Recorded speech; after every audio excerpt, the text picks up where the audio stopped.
And you know what else I think is going to happen here today?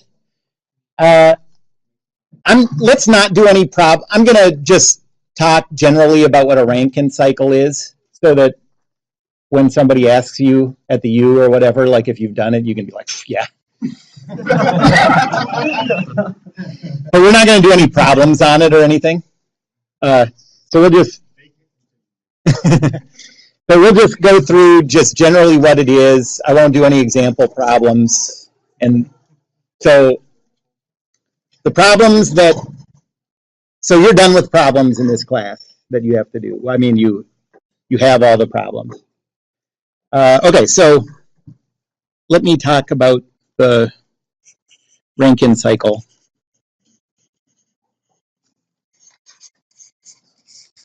And Kyle and Christina, I have exam 3 here, so if you want to get it after class.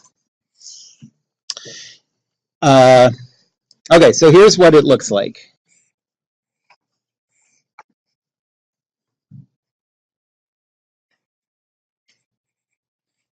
You know the thing with like giving full credit for things where you have the wrong answer, because I look at yours and I'm like, oh, they made an algebra mistake.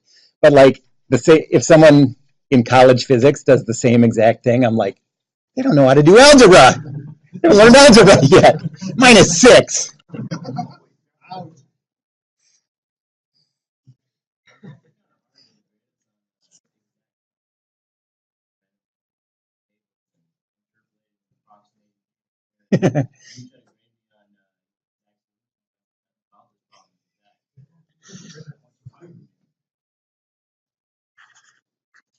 Yes, my opinions on grading often differ from the student I'm grading.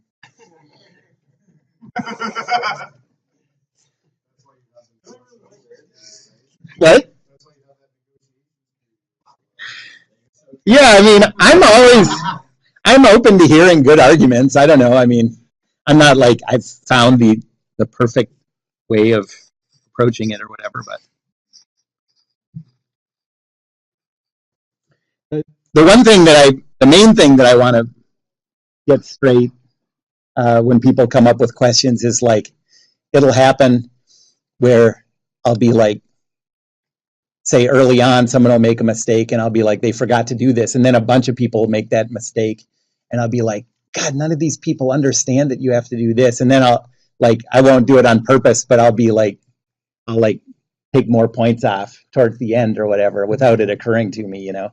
So one person gets a 5 out of 6 and one person gets a 3 out of 6 or whatever. Like those are the things I usually want to iron out. Yeah, well, you can go the other way too, I suppose, but yeah. What? I don't think it's that simple because yes, I do shuffle them.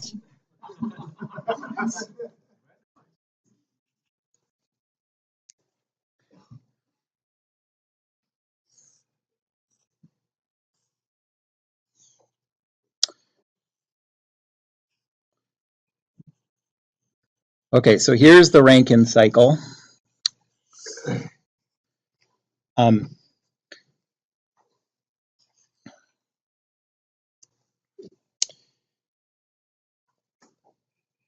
We'll call this state 1, this state 2, 3, and 4. The work is done in the turbine. And then after going through the turbine, it comes to the condenser where this hot vapor is cooled down to a liquid. In that cooling process, you lose heat. So there's this Q out leaving there. After the turbine and the condenser, it's at a low pressure. And so over here at the boiler and the inlet for the turbine, you're at a high pressure. So you need something to squeeze the material from a lower pressure to a high pressure. So that's the pump. And that requires work. That is going to make a huge mess in 3, 2, 1. So there's work dot at the pump.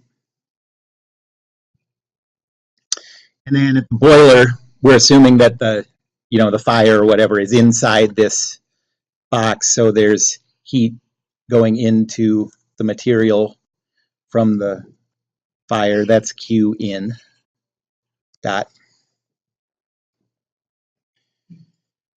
And so I'm going to talk about what we know just in general about this process, and then if you make some idealizations, what you know.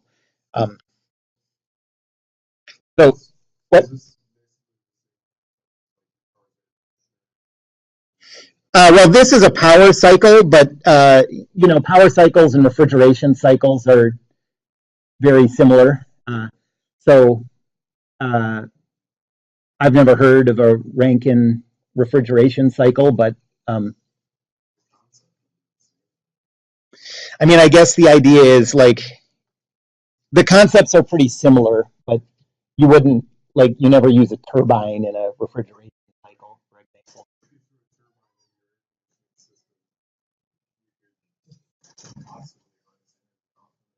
If you ran it, you'd have to run it all backwards. Like you give heat away where you were previously getting heat and that kind of stuff.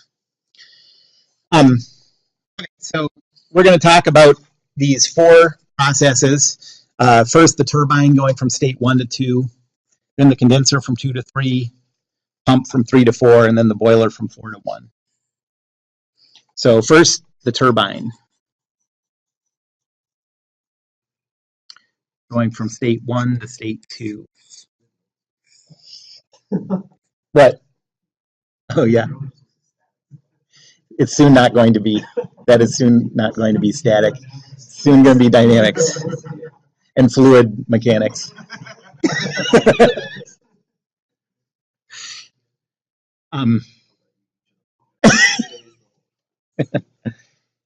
Okay, so we're going to use the first law for control volumes.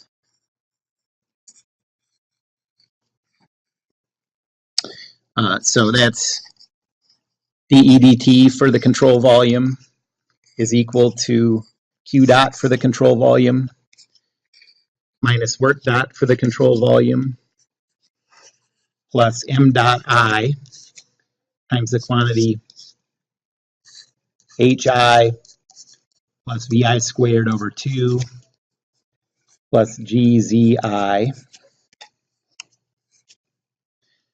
minus M dot E times the quantity HE plus VE squared over 2 plus GZE.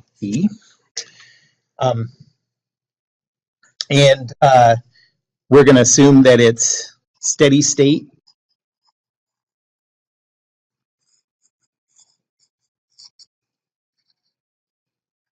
And that there's no heat transfer.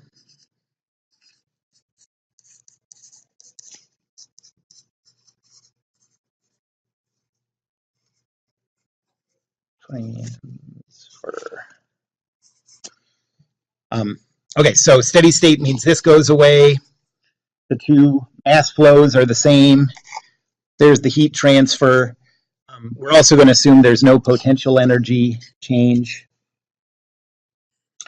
And so we get 0 is equal to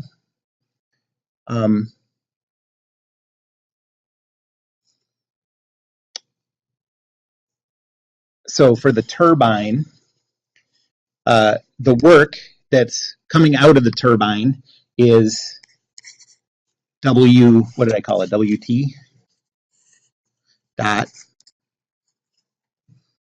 And then we have M dot times HI plus VI squared over 2. Actually, that kinetic energy term apparently is usually not useful, so we'll just leave it like this. And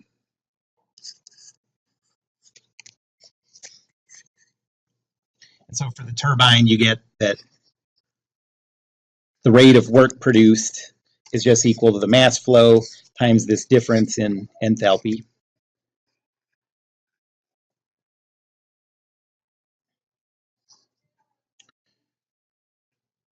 And you can think of these as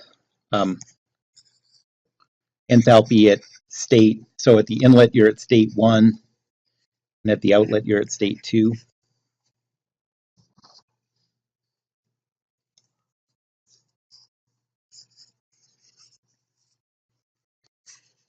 Then at the condenser,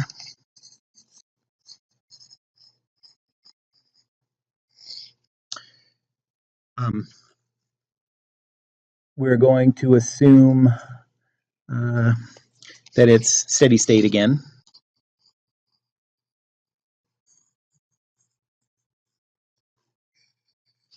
And we're also going to assume that there's no work done.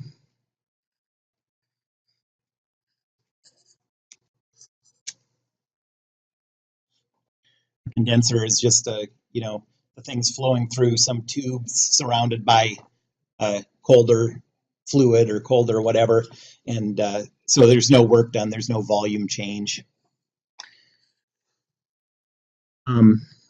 So using the same equation, am I going to keep writing this out every time? Let me skip all that. So you get 0 is equal to negative Q dot out plus M dot times the quantity H2 minus H3, or Q out dot is equal to M dot times the quantity H2 minus H3. Why did that Q dot turn negative? Yeah, right. So in that equation, QCV is heat coming into your system. Here, heat's leaving the system, so it has to be negative.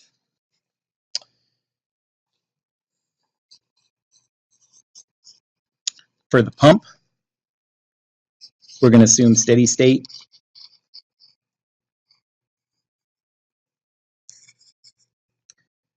And no heat.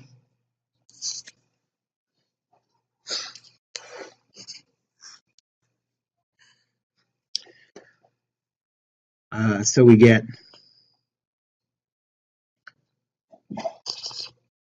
the work done by the pump dot is equal to M dot times the quantity H. So it'd be negative H3 minus H4, so H4 minus H3. So here the order's switched.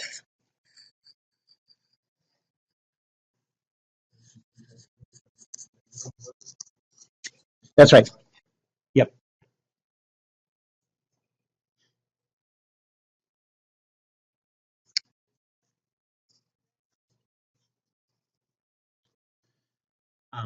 And then the last one is the boiler.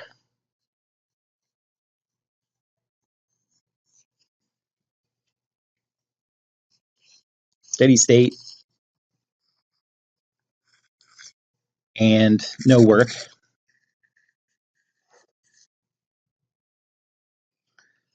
So we get 0 is equal to Q dot in plus M dot times the quantity H4 minus H1. And so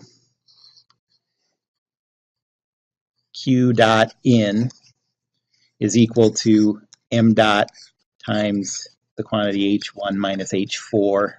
So again, the order's switched there.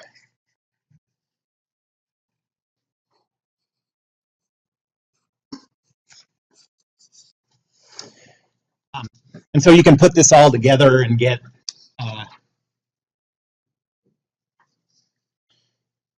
well, I'll show you an example problem, but I think maybe I won't do it, but you can see the kind of problem that you can do with this information. The thermal efficiency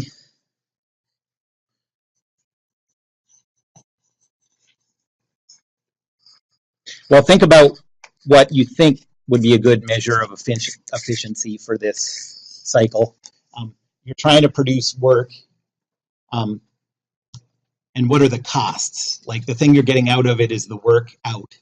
What are the costs? Work in. So the heat into the boiler is the big one, and then the other one that you're paying for is the work done by the pump. So, yes.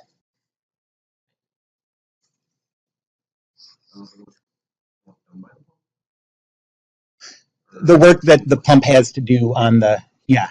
So the pump does work on the system, you know, or the, yeah.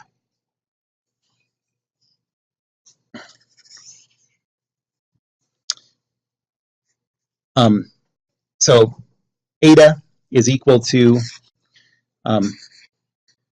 W dot from the turbine over M dot minus W dot into the pump over M dot. So that's the net work that you get out of it divided by Q dot in divided by M dot.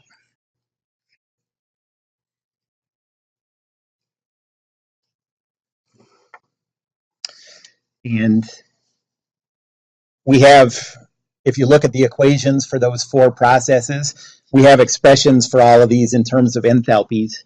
You can rewrite this as H1 minus H2 minus H4 minus H1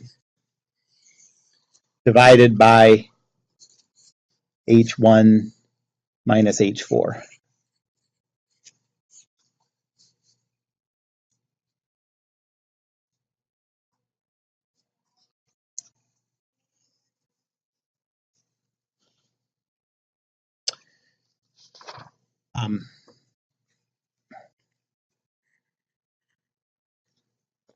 For simple calculations,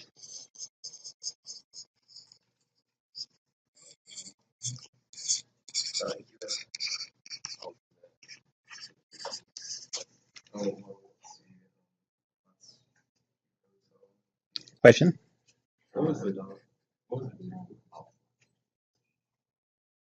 Yep. So it's H1 minus H2 minus H4 minus H1. Should that be H4 minus H2? Because it's coming from the work. The work at the pump. Ooh, good job. So minus 4 minus H3, yes.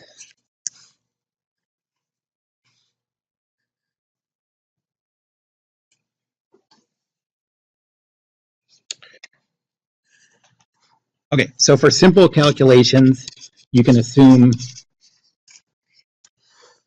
that it's an ideal Rankine cycle.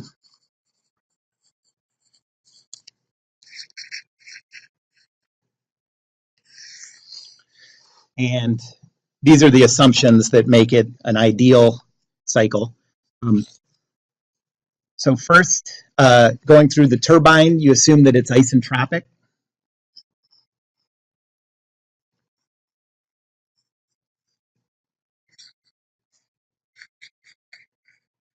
As it expands through the turbine.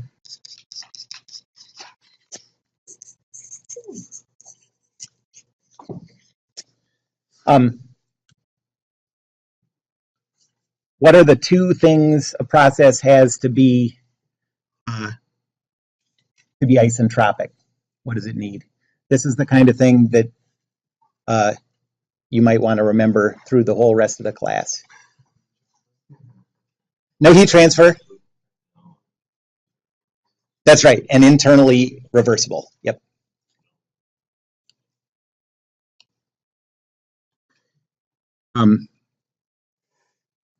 Second, assume that there's constant pressure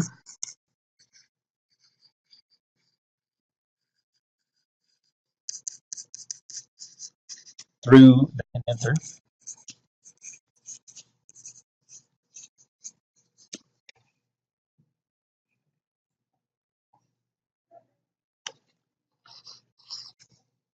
third, it's an isentropic compression through the pump.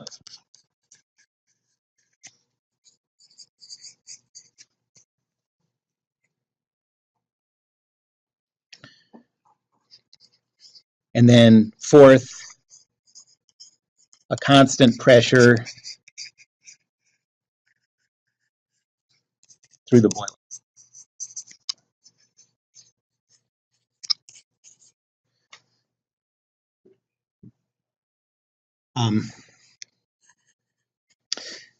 And mathematically, so you can use these assumptions. You get one really useful result for the pump. So for the pump,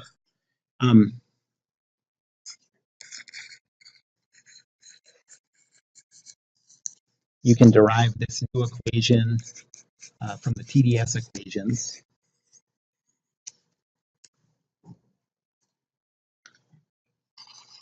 That says the work done by the pump dot over m dot is equal to the integral of v dp from 3 to 4.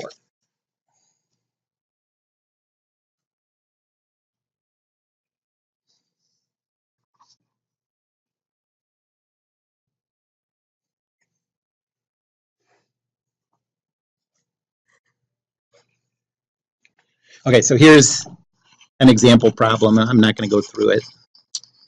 But so say you have an ideal Rankine cycle.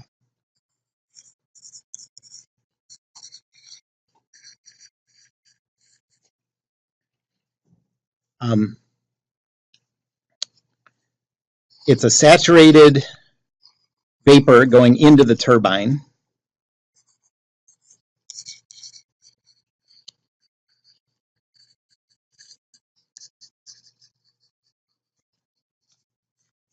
At a pressure of 8 megapascals.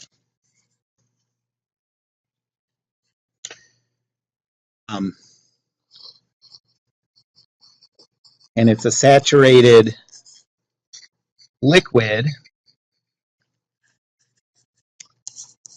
out of the condenser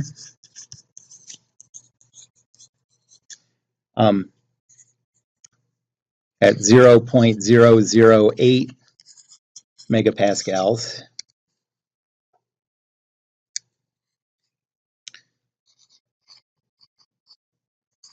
The net power output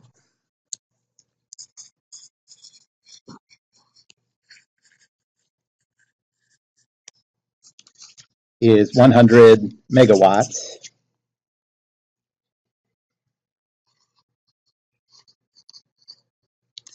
What's the efficiency? And you can figure out a lot of things about the properties at each one of those 4 states based on a limited amount of information like this because of the relationships that we have for the Rankine cycle and then for the ideal one. You know, the fact that the pressures are the same all the way through the condenser means knowing the pressure at the output, you know, 3 is also the same as the pressure at state 2, same for the boiler. And so you can use those relationships to figure out a lot of things about what's happening from just getting the output or whatever. Anybody have any questions about that? So we won't do any problems on that. There won't be anything on the test about that.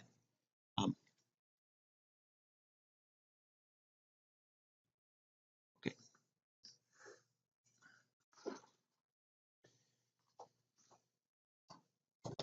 Well, let's just do a sort of an outline of the topics that we've had. I think I grouped the things a little bit differently than I did in the first outline, but you know, yep.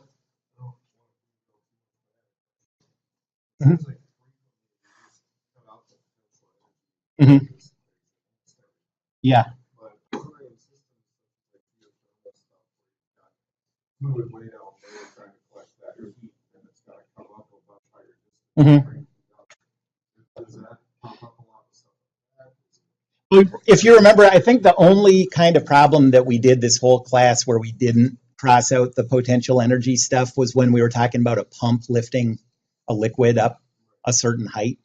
So, yeah, I mean, I think the reason you cross it out is because so often we're dealing with gases, vapors, and they have such a small density, you know, like they could go up a mile and it's still barely any change in potential energy. Yeah, but if it's liquids, then it matters more.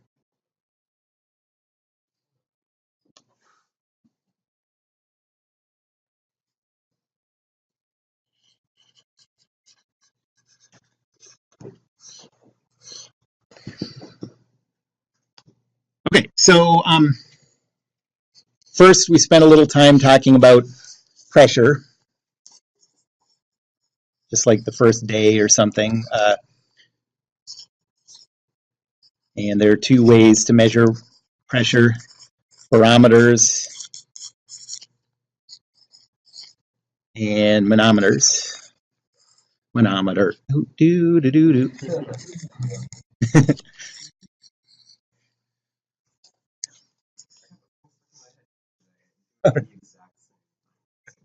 That's funny.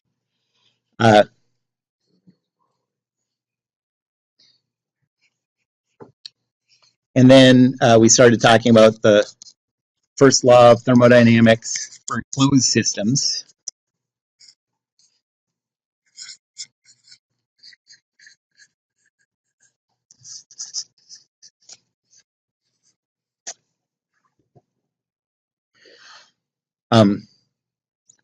We went over how to calculate work for a few different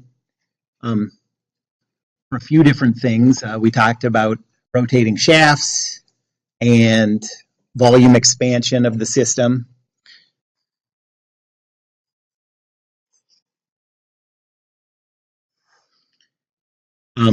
We talked about the different types of heat transfer. So here we got the equations for convection, conduction, radiation.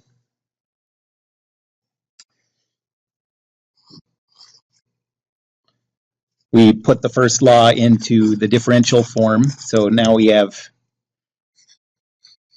two ways to think about it, depending on whether we know rates of things at an instant or whether we know a finite amount of energy that was transferred.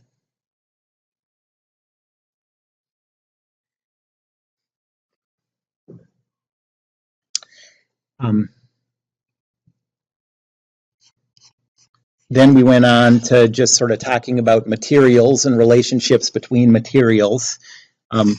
So anyone remember the name of, like, all of the materials in this class fall under one major heading that starts with simple? Yeah, simple compressible materials. And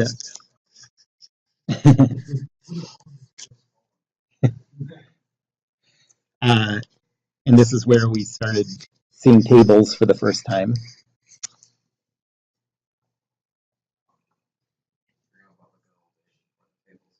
Yeah, those were the days.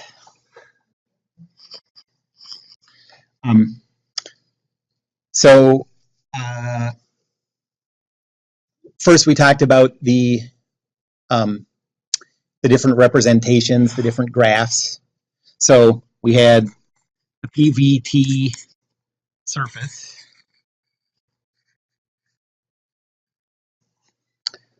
That's pretty hard to use in any practical way. So then we broke it up into the different projections. Phase diagram.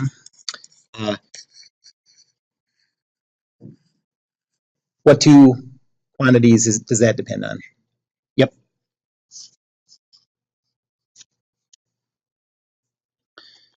And then the PV diagram. And what was measure again? Temperature. And the TV diagram.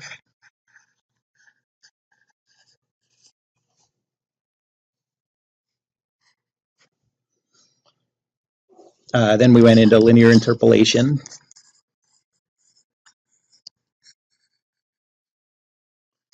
It's something that'll have a lot of applications. You know, this basic idea you could use in a million ways in a bunch of engineering classes, not just having to do with, you know, you can use it for anything that you think is a function of something else, but you don't know mathematically what that function is. Then we defined enthalpy.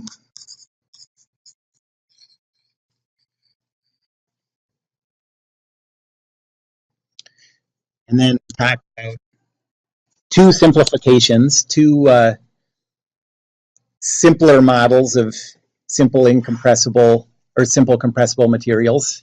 The first one is incompressible.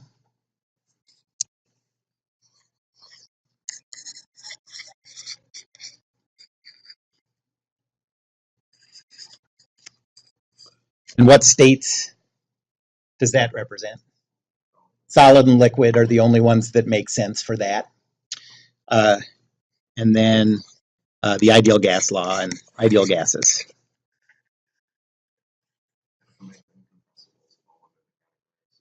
Yeah, that is true. But those materials are still compressible, just not at that state.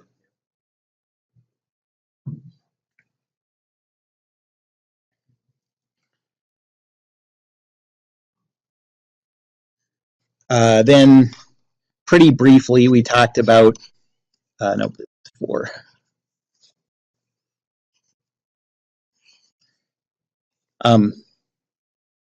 conservation of mass.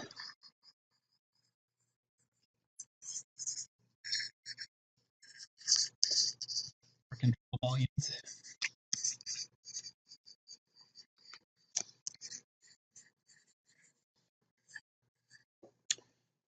Do you remember what kind of problems we did with conservation of mass? Yeah, we did those tank problems. What? Oh, I think of them. Mixing. Well, all the stuff we're doing is a single material, but there were phase changes in the more complicated ones. But we also did pumps with liquids. So all of that stuff, conservation of mass. And I got nothing else really to say about that.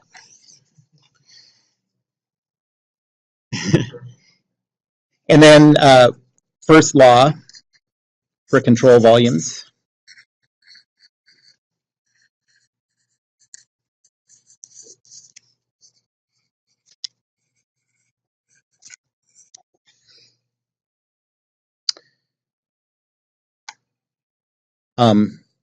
And we talked about, I guess, three different types of devices that you see pretty often. The first one is nozzles and diffusers.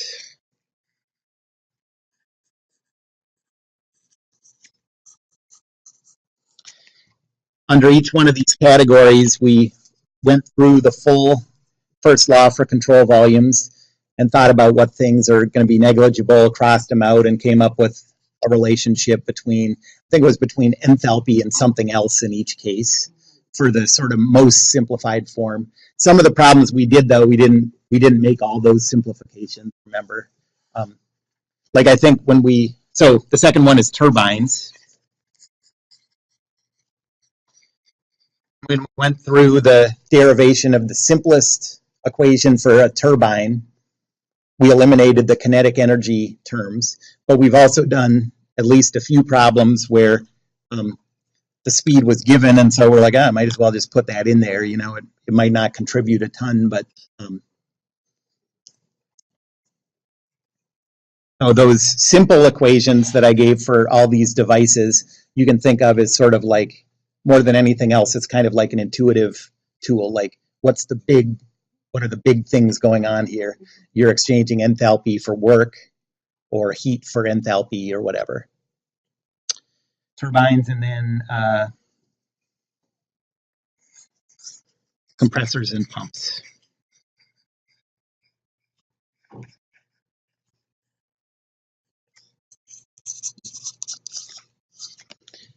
When do you use a compressor and when do you use a pump?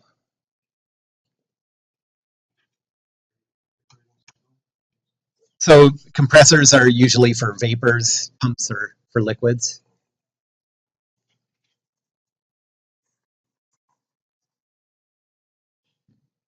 Except you use bicycle pumps for vapors.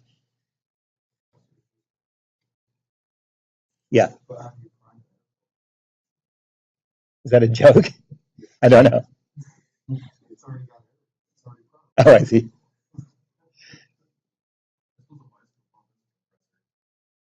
Yeah, right. Yep. Right, yeah. You could fill your tire with water, I suppose.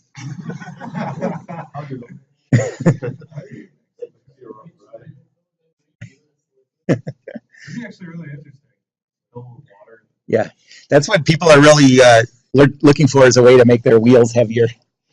That's a major goal of bicycle manufacturers. Yeah, that wouldn't be so.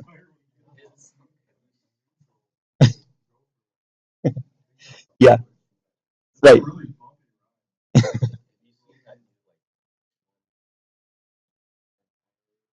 Yeah, yeah. That doesn't need any air. Yeah, right. That'd be pretty convenient. Right. Huh. That's funny.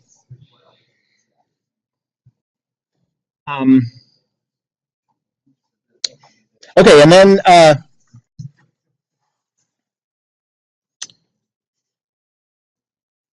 we had the sort of intro chapter to the second law of thermodynamics.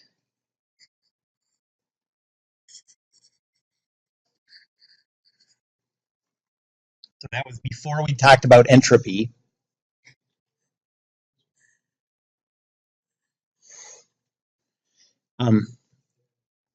So we talked about the different forms of the second law, the Clausius form. Who remembers what that is? Clausius statement. Spontaneously, yep, that's right. And the second one was the Planck-Kelvin statement. Who remembers what that one was? Yeah, right. You have to give heat away to a cool reservoir to get work out of a power cycle. I think that technically what it says is you can't have a cycle operating from only one reservoir. Think of as the boiler, the hot reservoir, and get work out of it. You can do it if it's not a cycle, or you can and a cold. That's right. Right. Exactly. I wish I'd said it that way.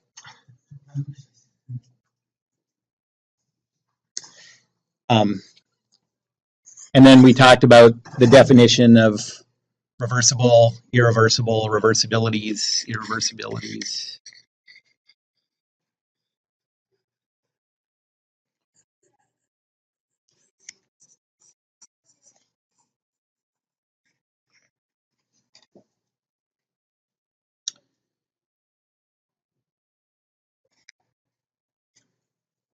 And then part 7. Now we talked about entropy.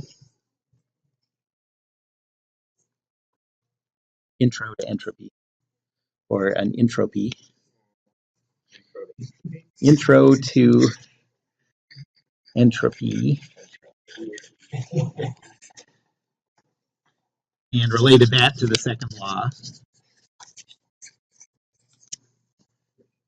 So the first thing we did when we started talking about entropy was we derived that Clausius inequality, you remember that?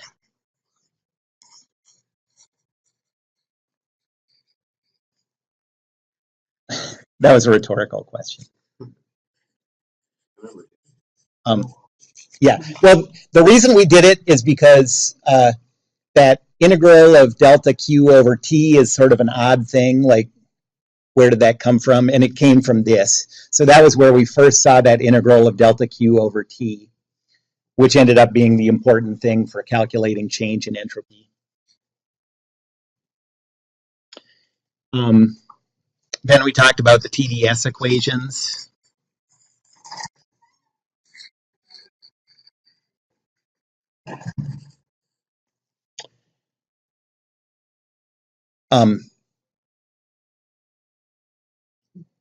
So the Clausius inequality depended on being a reversible cycle.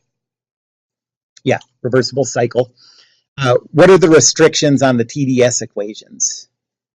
This is important. These TdS equations are totally general, so we can use these for anything. It doesn't require a reversible cycle, reversible anything. So that's what makes these so useful. Even though we derived them assuming reversible, it turns out that they're general.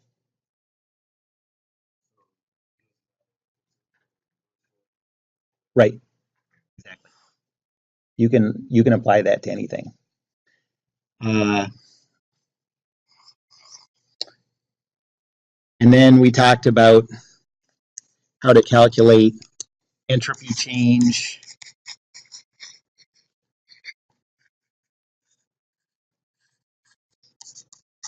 for two simple cases. The first one was incompressible materials.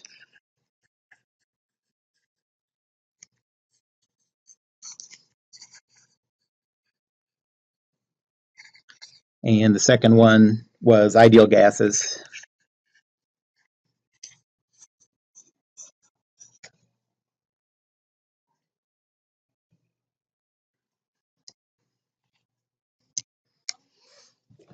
And then D, we finally came up with the second law,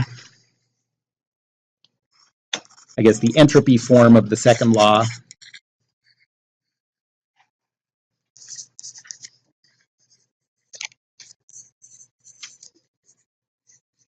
For closed systems.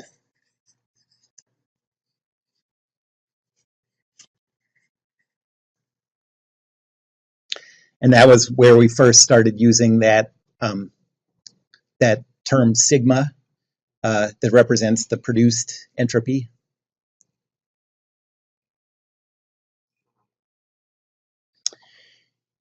And then the last thing we did in this section was talk about how to use the second law to figure out directionality.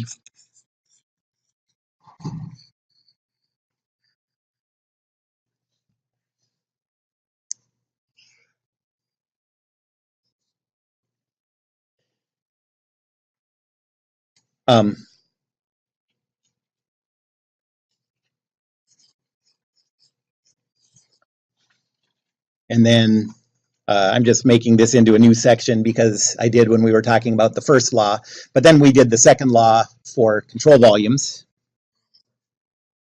Oh, thank you.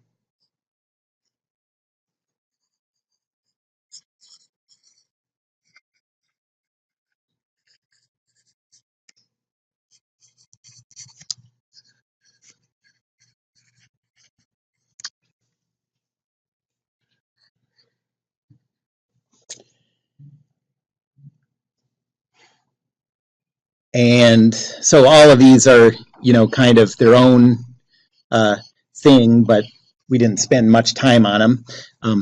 Then isentropic processes.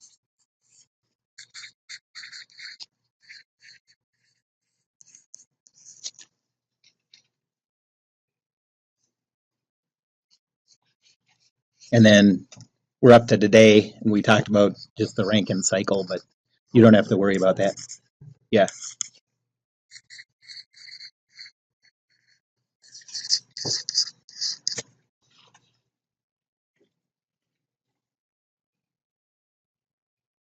Anybody have any questions or want me to flesh out any of those? Yeah.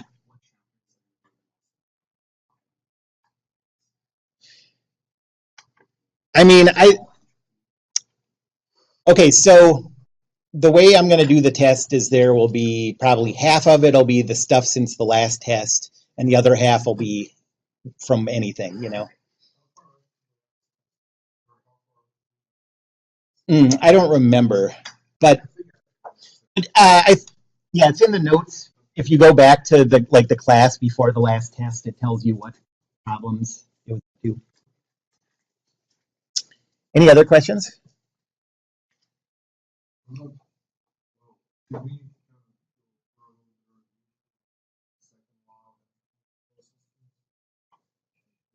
Yeah.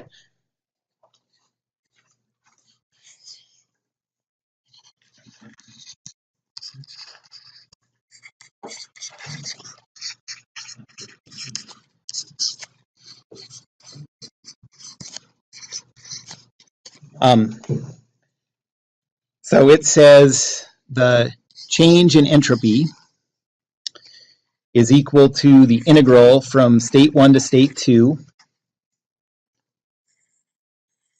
of delta Q over T around the boundary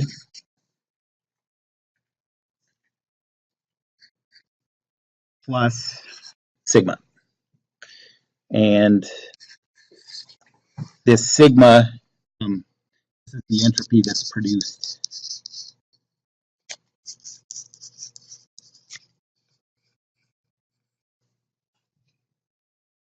The integral term is the entropy that's carried by heat.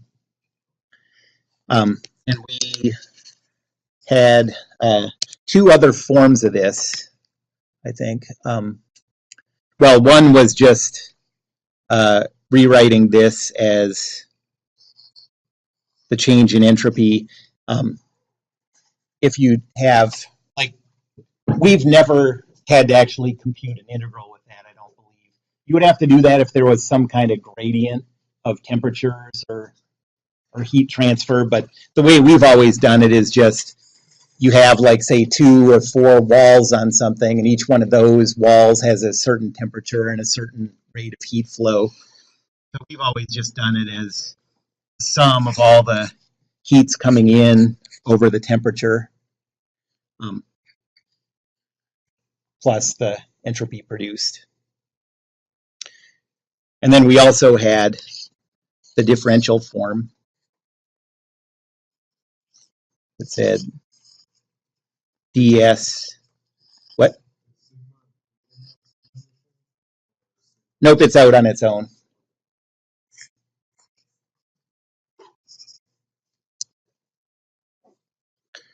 So ds dt is equal to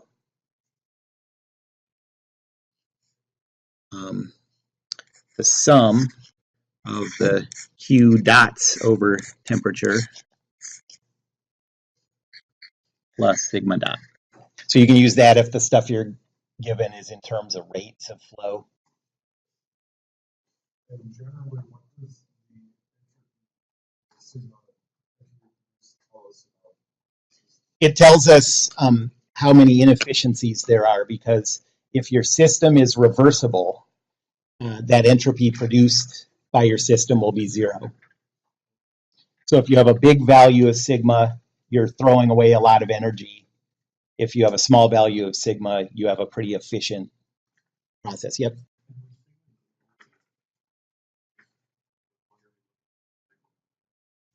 Yeah. Yeah, so sigma dot is a rate, so that one doesn't grow, but sigma is a finite amount of entropy, and so if you let it go an hour, it's 60 times the entropy of a minute.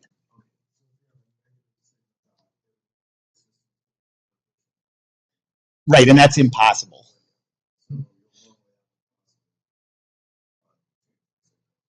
Yeah, if you don't, in every case you'll have 0 or positive sigma, and if you don't, something's happening in your calculations that's not possible. You can have a negative change in entropy, but you can't have a negative sigma or sigma dot. And then, I mean, you said for closed, but then for control volumes, you have this is equal to the sum of Q dot over temperature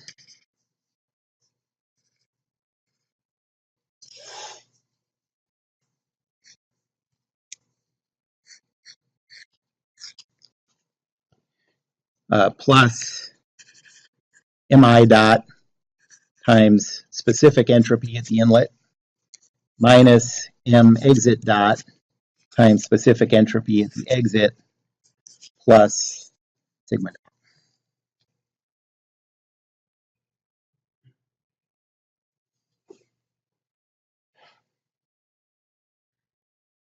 Any other questions? Can you just give us like a brief overview? Yeah. Well, the idea of directionality is just that so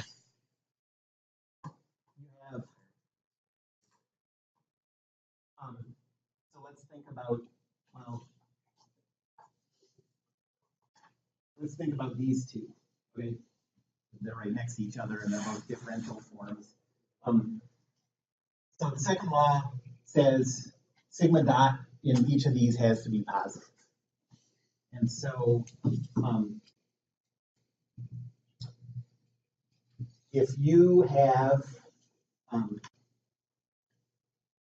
so if you do a calculation, so you know that there are two states, you know, and you do the calculation of state 1 going to state 2, and you also do this calculation for state 2 going to state 1.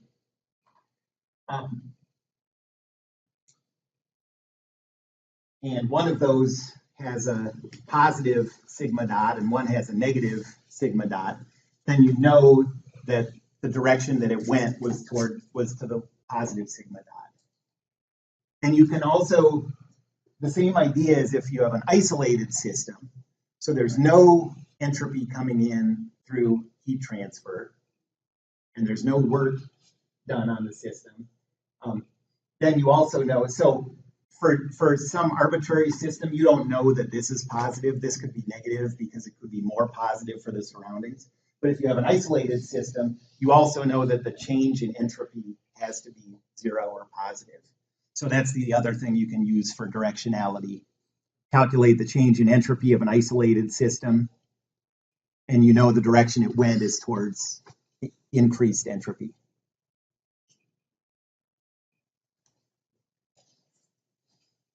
Any other questions?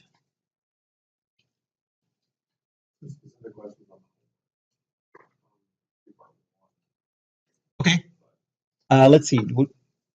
Let's take 5 minutes. I mean, I don't think you need more than 10 minutes for this test. Quiz.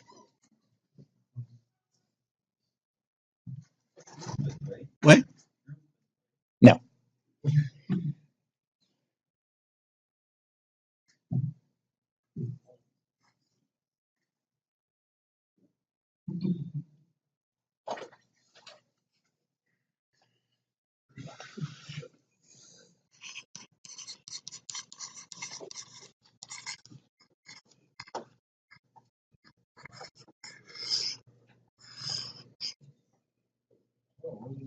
Sad. The ones of you going into mechanical engineering are going to have plenty of thermo and heat transfer in your future. So that's the good news.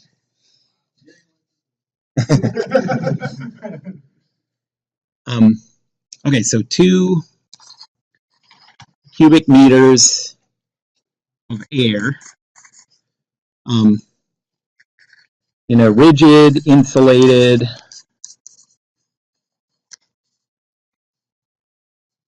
container with a paddle wheel.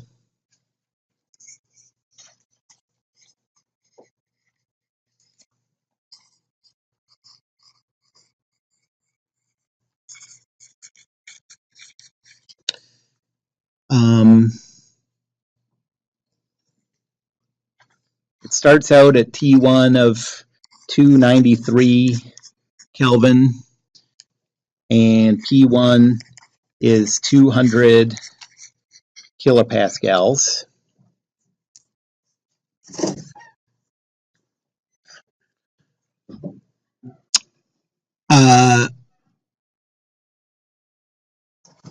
There's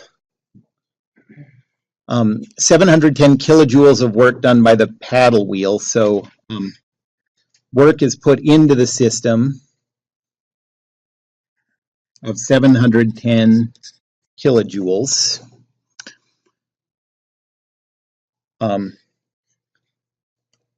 We'll assume that it's an ideal gas and CV is 0.72 kilojoules per kilogram Kelvin. And we want to find the mass, final temperature,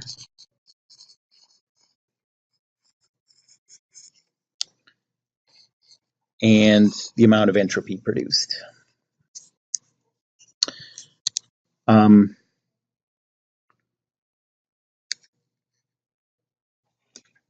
Okay, well, we can figure out, looking at the ideal gas table for air, we can find the specific entropy at state 1. The first law of thermodynamics, this is a closed system, so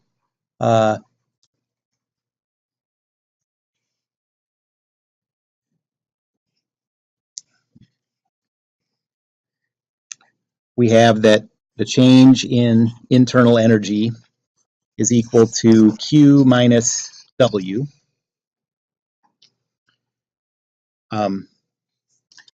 W is given, and it's insulated, so this goes away. It's work coming in, so this is negative, negative, so positive 710 kilojoules is the change in internal energy.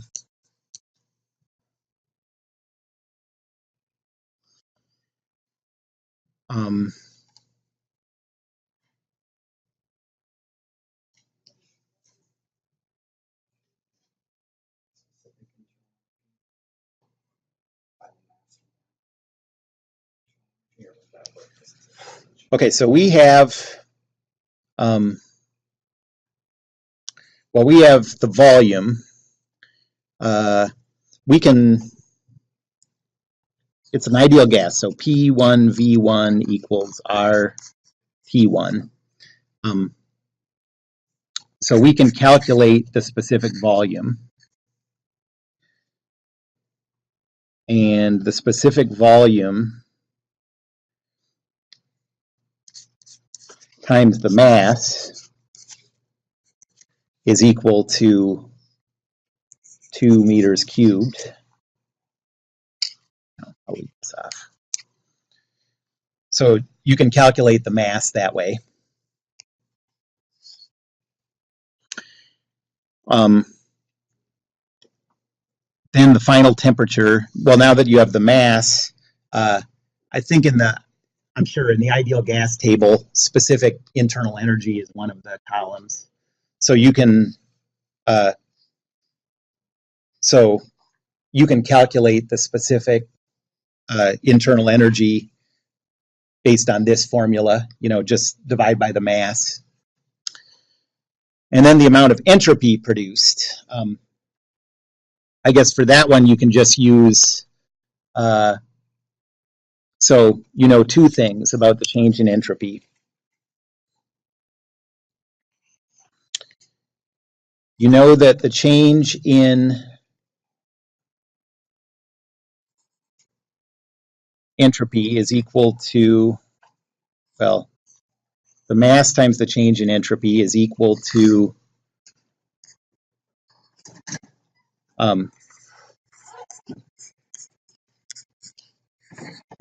this. And you know that this is 0. Okay, so you know that the specific entropy is equal to sigma over mass. You can't solve that yet because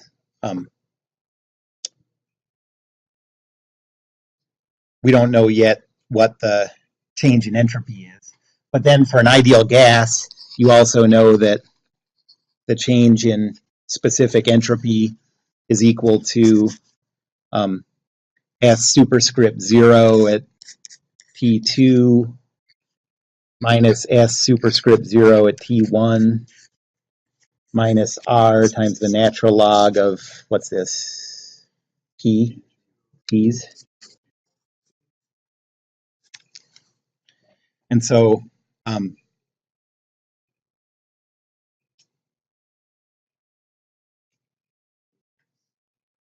so can you use that? You don't know the pressure, right?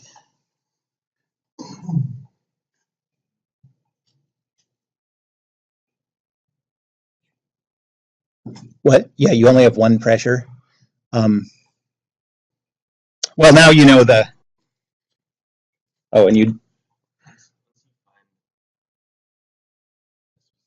Volume. Already.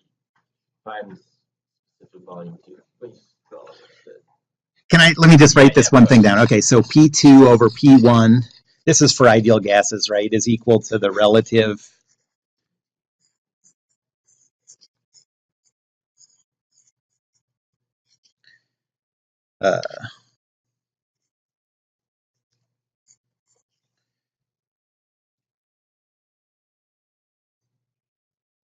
well, you don't know.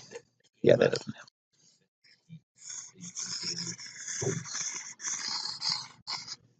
Oh. Oh yeah, this let us calculate the temperature, right? Because we know so you know the change in internal energy.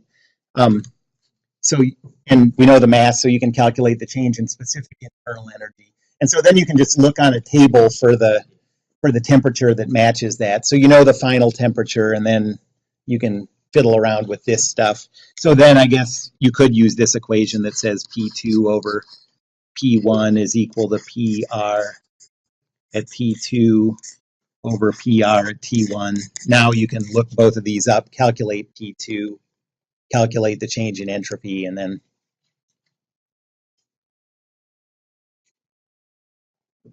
okay.